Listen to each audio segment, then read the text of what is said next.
नमस्कार साथियों, मैं जितेंद्र एक बार फिर से हाजिर हूँ आप सभी विद्यार्थियों के बीच। आपका अपना टॉपिक विराम चिन्ह पार्ट 2 लेकर। दोस्तों, इससे पहले हमने विराम चिन्ह पार्ट फर्स्ट पढ़ा और यह है अंतिम पार्ट 2। दोस्तों, करते हैं शुरुआत विराम चिन्ह की। प्रश्न नंबर 21, संबोधन या विस्मय सूचक चिन्ह कौन सा है? तो दोस्तों, संबोधन या विस्मय सूचक चिन्ह कौन सा है?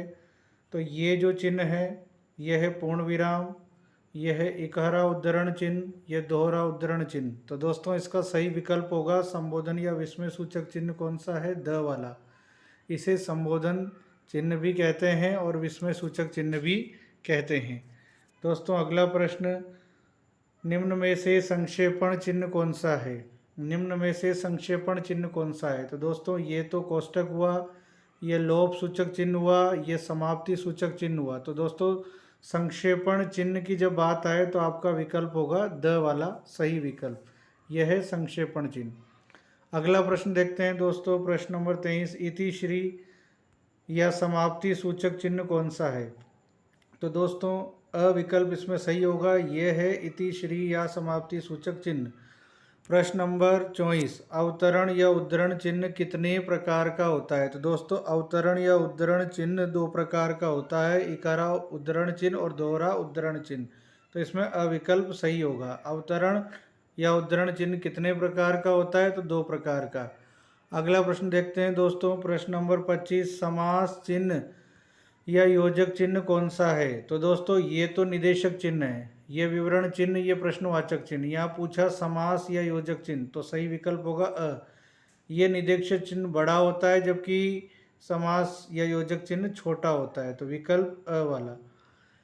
प्रश्न नंबर 26 की ओर बढ़े, हिंदी भाषा में सर्वाधिक प्रयोग किस चिन्ह का होता है? दोस्तों, महत्वपूर्ण प्रश्न, हिंदी भाषा में सर्वाधिक प्रयोग किस चिन्ह का होता है? तो इसका सही विकल्प होगा अल्प विराम। अल्प विराम का प्रयोग हिंदी भाषा में सर्वाधिक होता है, ये याद रखें, प्रश्न महत्वपूर्ण है।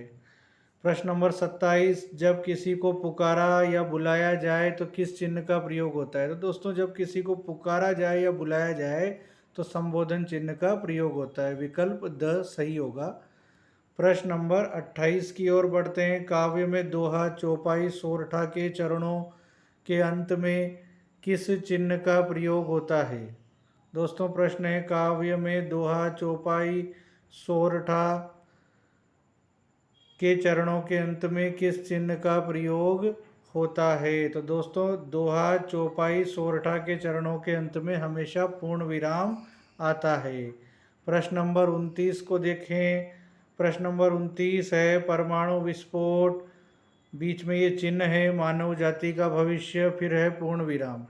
तो दोस्तों, प्रश्न है, इस वाक्य में अशुद्धि है। प्रश्न नंबर 29 दोबारा पढ़ते हैं, परमाणु विस्फोट, ये है जो चिन्ह लगा हुआ है अपूर्ण विराम, परमाणु विस्फोट फिर अपूर्ण विराम लगा हुआ है, मानव जाति का भविष्य फिर लगा हुआ है पूर्ण विराम। तो दोस्तों, जिस वाक्य में अपूर्ण विराम का प्रयोग होता है वहाँ अंत में कभी भी पूर्ण विराम नहीं आता। तो इस वाक्य में अशुद्धि किस प्रकार की है? पूर्ण विराम की। परमाणु विस्फोट, यह है अपूर्ण विराम, मानव जाति का भविष्य और ये पूर्ण विराम। जहाँ अपूर्ण विराम आ जाए इस तरीके से वहाँ कभी भी पूर्ण विराम नहीं आता, जबकि यहाँ अंत में पूर्ण विराम लगाया हुआ है। प्रश्न बहुत बढ़िया प्रश्न था दोस्तों ये भी। 30वां प्रश्न, तुलनावाचक सी, सा, से या सा, सी, से के पहले किस चिन्ह का प्रयोग होता है? तो दोस्तों, ये तुलनात्मक शब्द हैं, सी, सा, से, तो इनके पहले हमेशा योजक चिन्ह का प्रयोग होता है। जैसे छोटा सा बच्चा, तो सा के पहले योजक चिन्ह आएगा।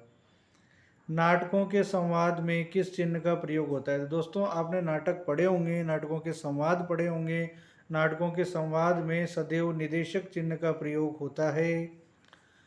आगे, जब कोई बात अचानक अधूरी छोड़ दी जाए तो वहाँ किस प्रकार के चिन्ह का प्रयोग होता है? तो दोस्तों जब कोई बात अचानक अधूरी छोड़ दी जाए तो वहाँ भी निदेशक चिन्ह का प्रयोग होता है। ये प्रश्न बहुत ज़्यादा इम्पोर्टेंट होने वाले हैं रीड के लिए। प्रश्न नंबर 33, लिखते समय लेखक कुछ अंश छोड़ देता है तो उस छोड़े हुए अंश के स्थान पर कौन सा चिन्ह लगाया जाता है? तो दोस्तों छोड़े हुए स्थान पर हमेशा लोप चिन्ह लगाया जाता है, तो विकल्प है असही। दोस्तों प्रश्न नंबर 34, जब ऊपर लिखी किसी बात को जो का त्यों नीचे लिखना हो तो उसके नीचे पुनः वही न लिखकर किस चिन्ह का प्रयोग लगा देते हैं? तो याद रखें दोस्तों, जब ऊपर लिखी बात को जो का त्यों नीचे लिखना हो तो उसको दोबारा नहीं लिखते, जबकि उसके स्थान पर हम पुनरुक्ति चिन्ह का प्रयोग कर सकते हैं। प्रश्न नंबर 35, अप्रत्यक्ष प्रश्नवाचक वाक्य के अंत में कौन सा चिन्ह आता है?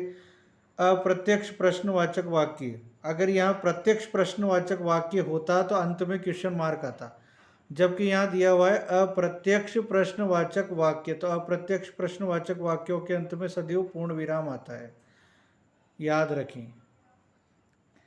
36वां प्रश्न, तुल्यता या समता सूचक चिन्ह है? तो दोस्तों तुल्यता या समता सूचक चिन्ह है द वाला, ये बराबर का चिन्ह। प्रश्न नंबर 37, विराम चिन्ह में विराम का शाब्दिक अर्थ होता है? तो दोस्तों विराम का शाब्दिक अर्थ होता है ठहराव, याद रखें। अंतिम प्रश्न, विराम चिन्ह के प्रयोग से भाषा में आती है? दोस्तों विराम चिन्ह के प्रयोग से भाषा में आती है, तो 4 विकल्प में से आपको चूज करना है। तो विराम चिन्ह के प्रयोग से भाषा में स्पष्टता आती है। दोस्तों ये थे विराम चिन्ह के महत्वपूर्ण प्रश्न, और यदि आपने इन प्रश्नों को अच्छे से समझ लिया, पढ़ लिया, तो रीट में आने वाला विराम चिन्ह का प्रश्न आपका गलत नहीं होगा। दोस्तों कोशिश ये करें कि ऐसे वीडियो को ज़्यादा से ज़्यादा विद्यार्थियों तक पहुँचाएं, ताकि रीट परीक्षा में अधिक से अधिक विद्यार्थियों को लाभ हो। मिलते हैं दोस्तों अगले वीडियो में, तब तक के लिए धन्यवाद।